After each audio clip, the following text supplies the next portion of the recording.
flowing around, you as IT managers and IT leaders, you need to have a better sense of who is accessing this data, where is this data flowing, and having a better control of it. And this is where the Microsoft Information Protection Stack comes into play.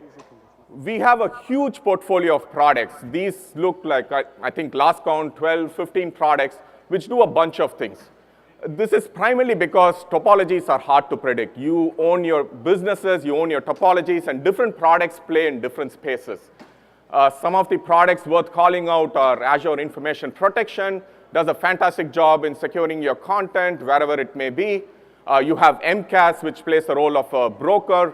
We made a bunch of investments and announcements around our unified labeling stack. Our Office cloud apps are now aware of these labels. SharePoint Online, Exchange Online, Windows, the list goes on and goes forth.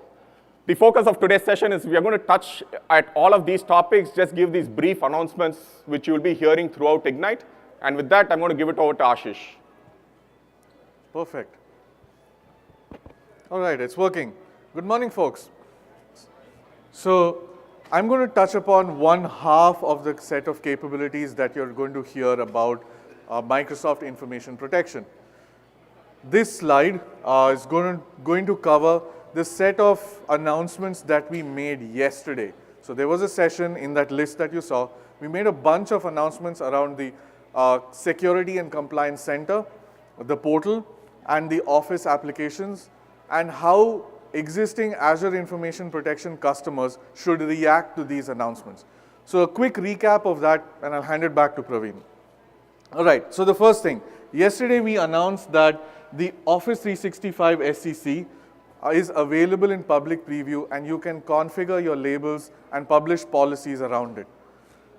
M365 SCC, available to all M365 customers, should come by the end of the year. But this is the start of your configuration on the unified stack. Everything that you need to do around label and label management will now live off the SCC. And this is the first thing that you should note. As administrators, the SCC is your portal. This is where you go. Joined to the Office SCC are the Office applications. These are where your labels show up for your end users. Now you have a bunch of apps that you have on different platforms: Word, Excel, PowerPoint, Outlook, Mac, iOS, Android, and Windows.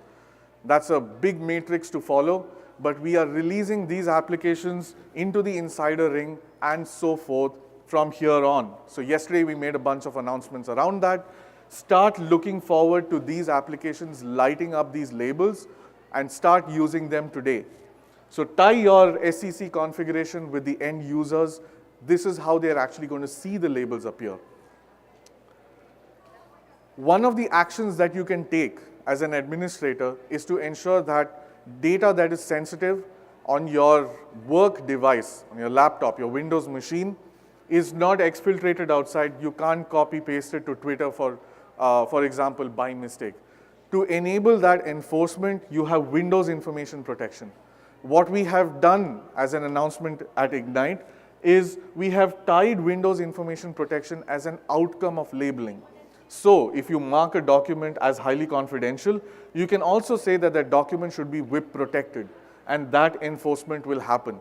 Windows will recognize that the document is highly confidential and do the appropriate endpoint actions. Another thing to look out for. And finally, all of this ties in with Azure Information Protection.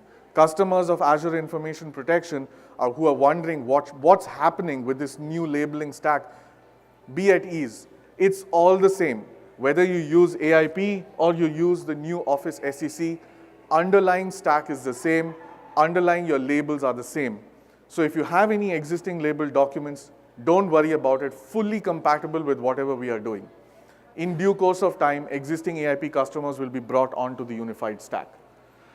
One of the things that we have announced is the availability of the analytics and reporting in the Azure Information Protection portal. Literally like half an hour ago, we finished a session about how this experience looks. Go back, have a look at the videos, and see what powerful reports we have for the labeled and protected activities that you have done. Beautiful set of reports that we have today. In order to try out all of this as an existing customer, you have to do a little bit of migration. And we have that in public preview as well. There is a blog announcement going out tomorrow that will guide you to the right place where you can do all of this. It's a ton of announcements that I've just talked about, and this is only one half of everything that we're announcing this week at Ignite. So again, take a snap of this and go back, look at all the sessions, look at all the blog posts that come out, and it's going to be a ton of information that's going to come your way. Take your time to process and digest it, and we are here to help you out. Come visit us at our booth. Back to Praveen. So we're going to walk through some of the screenshots which Ashish just talked about. One of the first screenshots is around the admin experience, which is the unified console for managing your labels.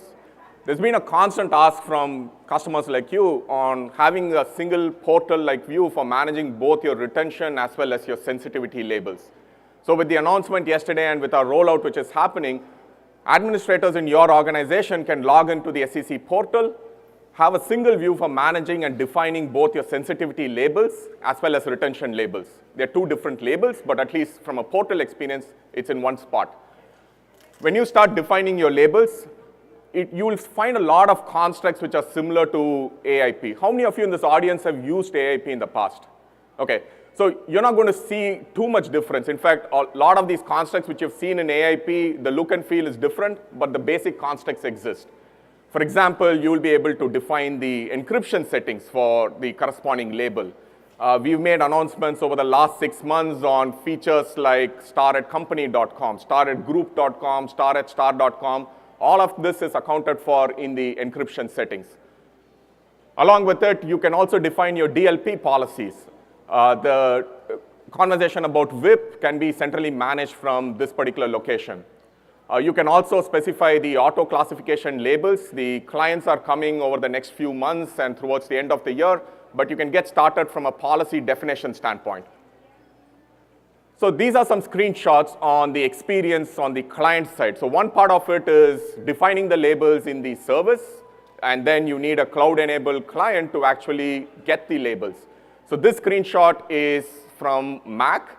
One of the asks which has been there from our customers now close to a year has been the ability to support the notion of sensitivity labels in Mac. So starting in the Office Insider Rings, you will have this ability in Mac as a native experience. You don't have to install any additional plugin. If you have Word, Excel, PowerPoint, you will be able to view these labels. This is a screenshot from iOS. You will have a similar experience. Our goal is to give you guys a consistent experience across platforms. We don't want you to kind of bring each of your user in your organization on different learning curves, bring them to speed on different technologies.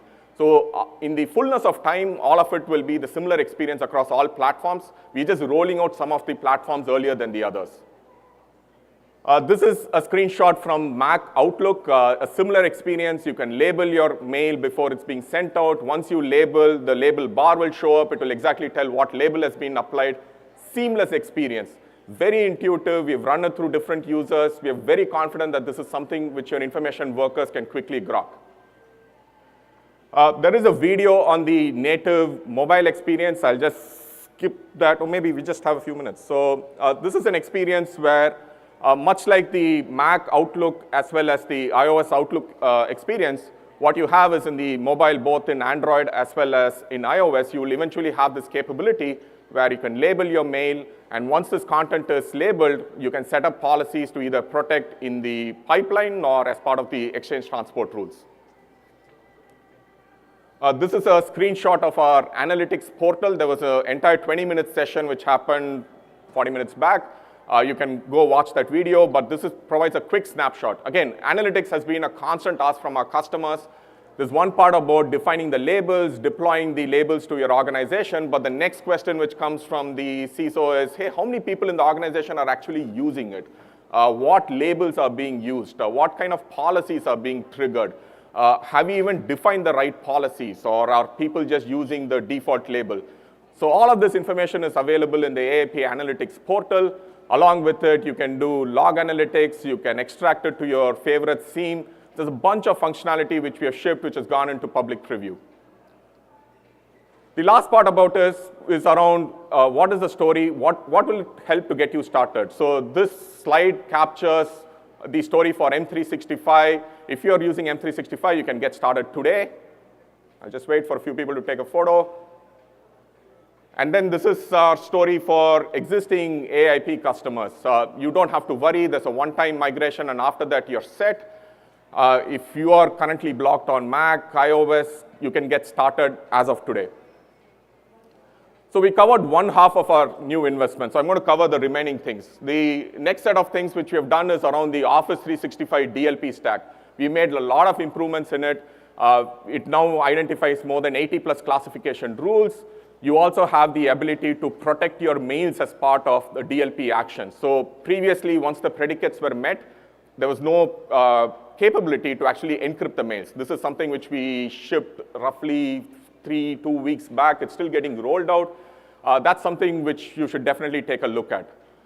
We made a lot of investments in the Office 365 message encryption space. This was a feature which we announced last Ignite. Since then, we have enabled this service to close to 100 million Office 365 users. We made a ton of improvements on it, starting from our reporting story, the ability to revoke mails, admin-facing revocation workflows, the DLP-based protection policies. All of this is currently being either rolled out or is already available. One of the other asks which we've heard from customers very often is the ability to have an SMIME-like encryption concept, which is just protect the mail body, don't worry about the attachment because the recipients are the true owners of the attachment. That's a capability which we announced roughly a month back. Again, we have a session tomorrow, a breakout session at, I think, 2 o'clock. We'll be diving deep into these capabilities. The next is around SharePoint. A lot of you, I recognize a few faces. You've asked about the current story with SharePoint Online and protected content. We don't have an announcement of it in Ignite, but guaranteed we are working close. We should have something by end of this year, hopefully. But in the meantime, SharePoint Online has made a lot of investments in making the sites label aware. You can mark a site as being highly confidential. You can upload content. You can control the policies around the site. We've also released all of this through our SDK. All of this stuff which you're seeing as part of Microsoft Information Protection or MIP is powered by our cross-platform SDK. As much as the Office apps are able to consume a lot of this functionality, we want to enable our partners, our non-Microsoft vendors to also adopt our stack. So we released the GA and preview of some of these SDK capabilities across platforms. We had a session where we demonstrated the Adobe's integration. Now, Adobe, in its native PDF viewing experience, you can view the labels. The rights are enforced on it.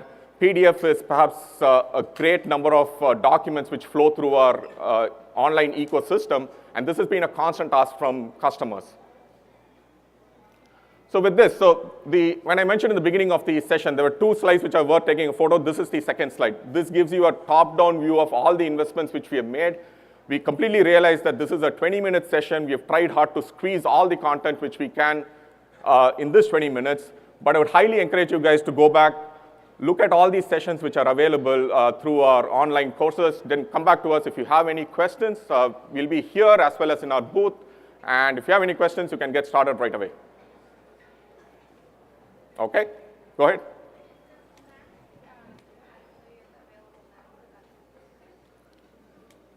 Mac is rolling out, right? Mac is rolling out. Yeah. So you have to be in the insider's ring. Yeah. I'll share some information on how to get into the insider's ring. There is a slide around it. But if you are in the insider's ring, you should be able to try out the capabilities. We are not carrying a Mac machine, but if Benji has a Mac machine, we can show what the labeling experience looks like. Oh, OK, great. Yeah. Any other questions? OK, we'll take the questions offline. Thanks for taking time to come and attend this session. We'd love to hear from you. At the end of the day, we're building products which will help you. So keep us honest, keep us posted on all the feedback. Thanks a ton.